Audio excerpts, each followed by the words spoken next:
Leta Zunze Ubumwe za Amerika nicyo gihugu cya mbere ku isi mu kugira igisirikare gikomeye, by'umwihariko igisirikare kirwanira mu mazi no mu kirere. Ibi byarigaragaje mu ntangiriro z'uyu mwaka ubwo mu minota mike binjiraga muri Venezuela bagashimuta perezida w'iki gihugu n'umugore we. Iki gisirikare nicyo gifite ubwato bwa mbere bw'intambara bugezweho burinzwe n'ikoranabuhanga rihambaye rikorana n'ibisasu ubwo bwato baba buhetse, bakagira ibyogajuru bireba kure na za radar zirinda ubwo bwato buba bwahawe kugenzura. Ubwo bwato bumeze nk'ibirindiro bya gisirikari bumaze iminsi bwerekeza mu kigobe cya Perse hafi ya Iran, aho byitezwe ko isaha iyo ari yo yose Amerika yagaba ibitero kuri icyo gihugu. Ntabwo ubushobozi bwa Iran wabugereranya n'ubwa Amerika mu mpapuro, haba ku gisirikare kirwanira mu mazi, icyo mu kirere no ku butaka. Ubwato bw'intambara bwa Iran ubwinshi n'ubwakozwe mu myaka yo hambere, ikoranabuhanga ririnda ikirere, iryo mu mazi n'ibindi byose ntabwo wabigereranya n'iby'abanyamerika. Ari nayo mpamvu bamwe bibwira ko Iran iramutse itewe byanze bikunze yamanika amaboko hakiri kare. Nubwo benshi ariko tubikeka, tuvuye mu mpapuro tukajya mu bikorwa, Iran ntabwo ari igihugu kizorohera Amerika kukigabaho ibitero. Ari nayo mpamvu abagabo b'ingabo za Amerika bamaze igihe birinda cyane gushotora Iran mu buryo bw'ako kanya, kubera ko yifitemo amayeri yakoresha ikadurumbanya icyo gitero, bikaba byaviramo Amerika guseba igisebo cy'ikinyejana. Ubu buryo Iran ifite bushobora kugora Amerika nibwo tugiye kugarukaho. Je nitwa Ismail Mwanafunzi.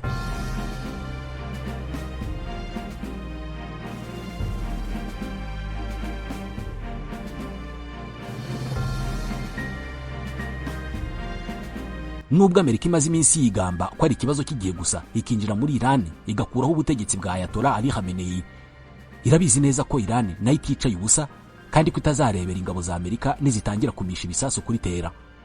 Iran imaze igihe itegura uburyo bwo gutesha umutwe Amerika ikoresheje cyane cyane inzira zo mu mazi, ariho hazaba hakorera ubwato twatangiye tuvugaho bukora nk'ibirindiro bya gisirikari, ari nabwo buzifashishwa Iran niterwa. Ibi Iran izabifatanya no kwibasira izindi nyungu za Amerika ziri mu gace Iran iherereyemo, nk'ibirindiro byayo bya gisirikari biri muri Qatar, Iraq no muri Leta Zunze Ubumwe z'Abarabu.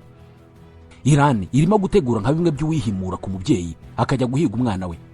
Ubu buryo nibwo Iran imaze igihe ikoresha kuva yatangira gushwana na Amerika, aho bayikorera ikintu runaka ikajya gushaka ahandi hari inyungu z'abanyamerika ikazisenya.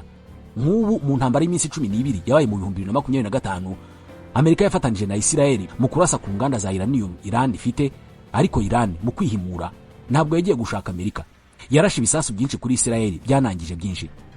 Ikigobe cya Perse kirimo inyanja zikikije Iran gifite umwihariko wo kugira ubujyakuzimu burebure, kuba atari hanini mu bugari, kuba hanyura ubwato bwinshi butwaye ibicuruzwa n'ibindi.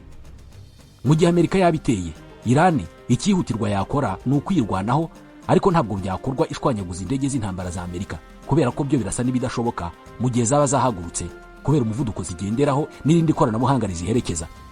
Iran mu migambi yayo harimo kwangiza aho izo ndege ziba zahagurukiye, ariho kuri bwa bwato bunini cyane bw'intambara Amerika ikomeje guparika mu mazi azengurutse Iran muri ibi bihe yitegurwa ibitero. Ubu bwato bwa Amerika twavuga ko mukomeze nk'ibirindiro bya gisirikari, nibwo bukora hafi byose. Ubu nibwo buhagurukiraho indege zigiye gutera umwanzi, nibwo bubamo ikoranabuhanga rihagarika radar n'ubundi buryo bwo kurinda ikirere cy'umwanzi, nibwo buba bibitsemo ibisasu biraswa kure ku buryo bibaye ngombwa ingabo za Amerika zarasa Iran zibereye mu mazi bidasabye ko zinjira mu gihugu. Ubu rero nibwo Iran ishobora guhiga ikabwangiza. Ahangaha kwangiza ntabwo ari ukubushwanyaguza burundu, ahubwo ni ukububangamira, kubera ko niyo bwapfa akantu gato cyangwa se bigasaba umwanya mu kubusana, Iran yaba irimo kugura umwanya wo kwiga andi mayeri yo kwirwanaho. Ikindi nuko uko hagira ibigenda byangirika ku buryo igitero cyari cyapanzwe kigenda gahoro, Amerika ishobora kubyitondamo byanaba ngombwa igahagarika icyo gitero. Tubifate nk'umujura aguteye iwawe mu rugo, akaza yitwaje intwaro zabiza gakondo cyangwa se zigezweho, ari kumwe n'abasore banini. Aramutse ageze iwawe mu gihe agihagaze ku rugo atarafungura, akumva amabuye arimo kumugwaho atazaturutse, biragoye ko yakomeza ngo yinjira ako kanya. Ashobora kubanza kujya kureba aho ayo mabuye arimo guturuka, umwanya ukaba urimo kumugendana. Ashobora kugira ubwoba kurimo kuyatera yaba ari hafi cyane, agakuramo akarenge akiruka n'ibindi. Ibi ni bimwe bavuga ko utakwisha gukerereza. Ibi nibyo Iran ishaka gukorera Amerika. Uburyo bwa mbere Iran ishobora gukoresha ni ukwifashisha ubwato bwinshi ariko buto cyane butabasha kuvumburwa byoroshye. Ubu bwato buto buhetse ibisasu bwakwifashishwa burasa kuri bumwe bwa Amerika buzifashishwa butera Iran. Ntabwo icyo Iran ahangaha yabigamije ari ugushwanyaguza burundu ubwo bwato bwa Amerika, ahubwo kubucanganyukisha mu mutwe. tekereza abanyamerika bari mu bwato bwabo mu kigobe cya Perse hafi ya Iran bapanga uburyo bagiye guhaguruka barasa ingabo za Ayatollah Khamenei, bagatungurwa n'ibisasu bito bito birimo kuraswa n'ubwato bwinshi mu byerekezo bitandukanye. Kumenya icyerekezo ubanza guhagarika n'icyo ureka byakugora. Ubundi buryo buvugwa ko Iran ishobora kwifashisha ni ugukoresha ubwato bwa gisivile bugashyirwamo intwaro zijya kuraswa ku bwato bwa Amerika.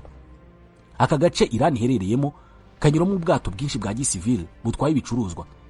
Ibi biramutse bikoreshejwe byagora Amerika kumenya ubwato buhetse intwaro n'ubuhetse ibicuruzwa. Amerika ishobora kwirwanaho irasa ubwato bwose bwegereye ubwabo ititaye ngo n'ubwa gisivile cyangwa se n'ubwa gisirikare. Ahangaha ishobora kwisanga mu makosa yo kurasa n'ubwa gisivile buhetse ibicuruzwa. Ibi ngibi byabambika isura mbi mu mahanga cyangwa se bakisanga barasha ubwato bw'inshuti zabo. Kuba Iran ibizi neza ko gutsinda Amerika mu buryo busanzwe bigoye, byanze bikunze ubu buryo bwo gutesha umutwe Amerika ikisanga mu makosa byabashimisha, ndavuga abanya-Iran. Ikindi, wibuke ko n'igisasu kimwe cyaraswa kikangiza urusinga rw'ubwato bwa Amerika, hari byinshi byahinduka ku buryo igitero cyari gipanze. Iran ni kimwe mu bihugu byo mu burasirazuba bwo hagati bitunze indege nyinshi nto zizwi nka drone, cyane cyane iz'intambara. Iri no mu bihugu bikora za make ariko zishobora kwangiza no gukora ibitangaza. Uburyo bushoboka Iran yakoresha ni ukohereza drone nyinshi mu gace karimo ubwato bw'abanyamerika bugiye kwirasaho.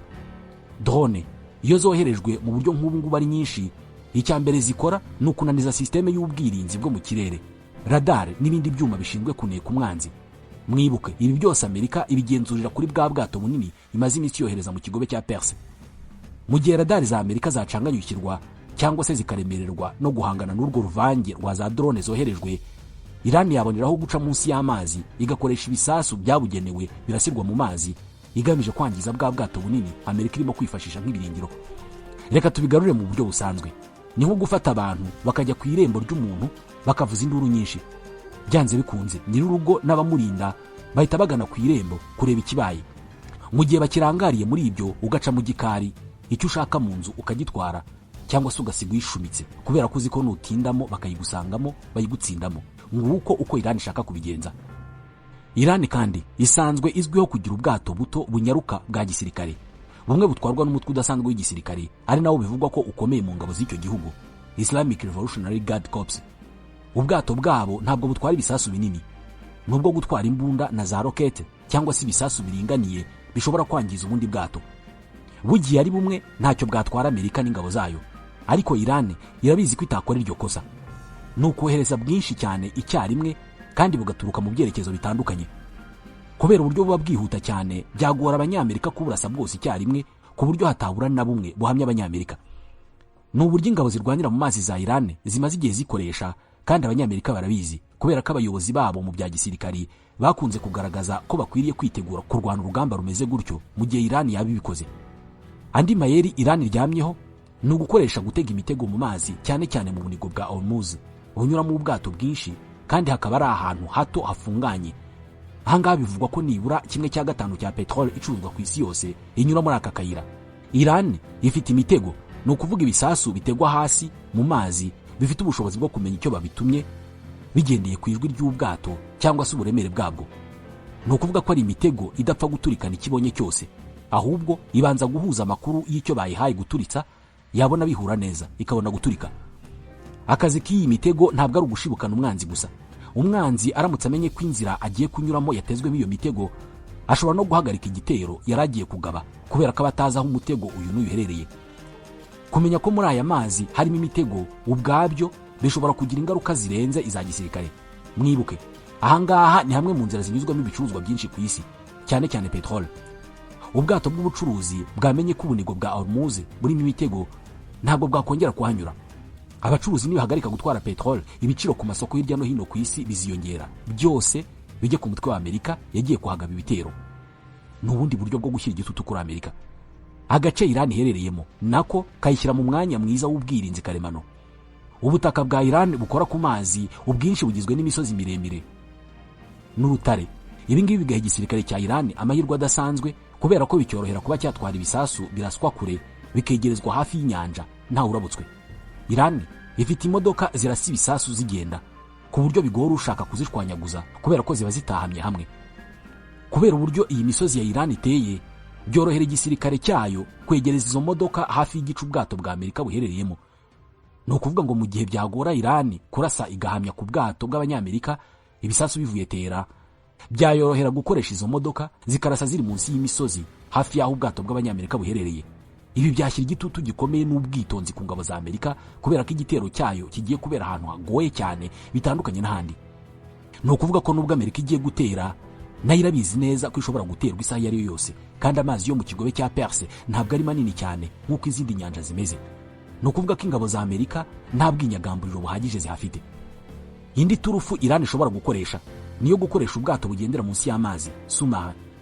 Kubera ko amazi yo mu kigobe cya Perse ari maremare mu bujyakuzimu, bituma bidashoboka kujyanamo sous-marin nini zitwara ibisasu kirimbuzi.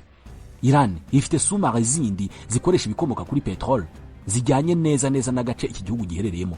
Izi sous-marin zifite ubushobozi bwo kumanuka hasi cyane ku ndiba y'inyanja zikamaramo igihe zitegereje ko hari ubwato buzinyura hejuru. Akamaro ka sous-marin ni ubutasi ndetse no kurasa umwanzi mu mazi. Ubu bwato bwa Irani buzwiho kudasakuza iyo burimo kugendera mu mazi, ku buryo kububona bigoranye. Ni ubwato icyakora butabasha guhangana biramutse bibayeho ko intambara ibera mu mazi akanya kanini, ariko bwifitemo ubushobozi bwo gutungurana, bukaba bwakurasa bugutunguye ku buryo niba hari icyo bashaka kwangiza barabikora. Icy'ingenzi ntabwo ari ugutsinda, ahubwo kukubuza amahwemo bangiza bimwe mu bikoresho wabarashisha. Izi sous-marin za Irani ziramutse zikoreshejwe mu kurasa kuri bwa bwato bunini bwa Amerika, niyo zaca urusinga rutanga internet, byahungabanya igitero Amerika irimo gushaka kugaba kuri Irani. Ibyo Irani ishobora gukora byose, iby'ingenzi n'ibishobora kubuza Amerika cyangwa se kuyitinza gukora icyayijyanye. Tekereza nka za drone za Irani ziramutse zigiye ku bwinshi zikajagaraza radari z'abanyamerika ku buryo zitabasha kumenya ikijya mbere nk'uko babivuga. Ese Amerika yabikigabye igitero ako kanya? Tekereza sous-marin iramutse irashikangiza kimwe mu bice by'ubwato bwa Amerika, cyangwa se ya mitego mu bunigo bwa Hormuz iramutse ikunze. Uretse bwa bwato karahabutaka bwa Amerika wifasha kugaba ibitero ku bindi bihugu, igisirikare cyo mu mazi cya Amerika iyo kigiye kugaba ibitero gikorana n'andi mashami y'ingabo ziri muri ako gace, cyane cyane ibirindiro bya gisirikare bya Amerika biri hafi aho ngaho. Nibyo byifashishwa nko kubona ibiribwa, ibikomoka kuri petrol bikenewe ngo igitero gishoboke, gusana ibyangiritse n'ibindi. Irani irabizi akamaro k'ibi birindiro bya gisirikare by'abanyamerika binyanyagiye mu karere iherereyemo. Bivuze ko Irani iramutse itewe, mu byo yatangira kwibasira harimo ibirindiro by'abanyamerika biri hafi yayo. Ibirindiro bya gisirikare bikomeye Amerika ifite mu burasirazuba bwo hagati biri muri Qatar, byitwa Al Udeid Air Base. Ahangaho ushatse wahita ko ariho ku birindiro bikuru by'ingabo za Amerika muri ako gace. Ibindi birindiro Amerika bifite muri Kuwait, Iraq na Leta Zunze Ubumwe z'Abarabu. Mu gihe yabisumbirijwe, Irani ifite ibisasu bifite ubushobozi bwo kugera muri ibi bihugu, bivuze ko ishobora kuharasa igamije gutesha umutwe Amerika no kuyibuza amahirwe yo kubona umusada mu gihe ku rugamba byaba bikomeye. Leta ya Irani yamaze no kubitangaza ko mu gihe yagabwaho igitero, Amerika izirengera ibizaba ku nshuti zayo n'ahari inyungu zayo hose mu karere. Irani kandi ni igihugu gifite ubushobozi bwo kwikorera ibisasu birasa kure, ibyinshi bishobora kurasirwa ku modoka zigenda no mu misozi ahantu bigoye gutahura. Ibi ngibi biha ubushobozi bwo gutungura umwanzi no kumugora kabone niyo byaba bigeze kure. Ni nka yanki ishobora kugutera umugeri ukawumva neza niyo yaba irimo gusamba. Undi mwihariko wa Irani nuko ari kimwe mu bihugu bifite imitwe myinshi igendera ku mahame ya Kiislamu bakorana. Bafite imitwe nk'aba Houthi muri Yemen, Hezbollah muri Liban na Syria, Hamas muri Gaza n'ahandi. Nk'iyo Irani isumbirijwe, ishobora gukorana n'aba Houthi bakarasa ubwato cyangwa se bagafunga inzira y'ubwato mu nyanja itukura. Iyi mitwe mu duce iherereyemo ishobora kubangamira inyungu z'abanyamerika mu gihe yaba yabisabwe na Irani. Ibi byose bishyira ku gitutu Amerika cyuko ihanganye n'igihugu gitandukanye na Venezuela. Ni igihugu gifite amakarita menshi kandi buri karita ifite agaciro ko kubangamira inyungu z'abanyamerika. Ngiyi impamvu Perezida Donald Trump amaze iminsi yitonze ku kwihutira kurasa kuri Irani. Baracyabanza kwiga kuri izi ngaruka zose no kureba ko babanza kuzigabanya ubundi bakarasa. Gupfa kwishora muri iyi ntambara bishobora gusigira icyasha ubutegetsi bwa Donald Trump na Amerika yose muri rusange, nyuma y'iminsi mike bari mu nsinzi yo kwikiza Nicolas Maduro muri Venezuela. Ibihugu byo mu karere birimo na Israel bivuga ko byasabye Amerika kuba yitonze kubera ko kurasa Irani byashyira ibyo bihugu mu kaga gakomeye. Ubutegetsi bwa Donald Trump buracyemeza ko Irani ishobora guterwa isaha iyo ari yo yose. Icyakora ku ruhande hari n'ibiganiro bikomeje ngo barebe ko umwuka mubi wagabanuka, ariko birasa n'ibirimo gufata akanya.